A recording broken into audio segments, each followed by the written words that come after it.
Rivoyat qilinishicha, qiyomat kunida birinchi bo'lib namozni tark etuvchilarning yuzlari qorayadi. Jahannamda lam deb nomlanmish ilonlar darasi bo'lib, har bir ilonning yo'g'onligi tuyaning bo'ynidek, uzunligi 1 oylik masofadek bo'ladi. Ular namozni tark etuvchilarni chaqadilar. Uning zahari namozni tark etuvchining jismida 70 yil qaynaydi-da, so'ng uning yoshlari erib tushadi.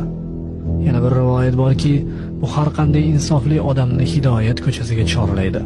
Bani Isroillik bir ayol Muso alayhissalom huzurlariga kelib, "Ey Allohning elchisi, men ulkan gunoh qilib qo'ydim-da, bu gunohimdan Alloh taologa tavba qildim. Allohdan tavbamni qabul qilib gunohimni mag'firat etishini so'rab duo qiling" dedi. Muso alayhissalom undan "Nima gunoh qilding?" deb so'ragan edi. U "Ey Allohning payg'ambari, men zino qilib bola tug'dim-da, so'ng uni o'ldirdim" dedi.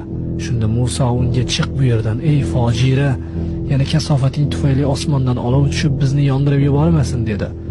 Ayol payg'ambar huzuridan qalbi o'ksgan holda chiqib ketdi. Jabroil alayhissalom tushib, "Ey Muso, Robb taolo nima uchun tavba qilgan ayolni qaytarib yubording? Undan ko'ra yomonroq kimsa borligini bilmaysanmi?" deyapti dedilar. Muso alayhissalom "Ey Jabroil, undan ham yomonroq kimsa kim?" deb so'ragan edi. "Qasddan bila turib namozni tark etgan kishi" degan javob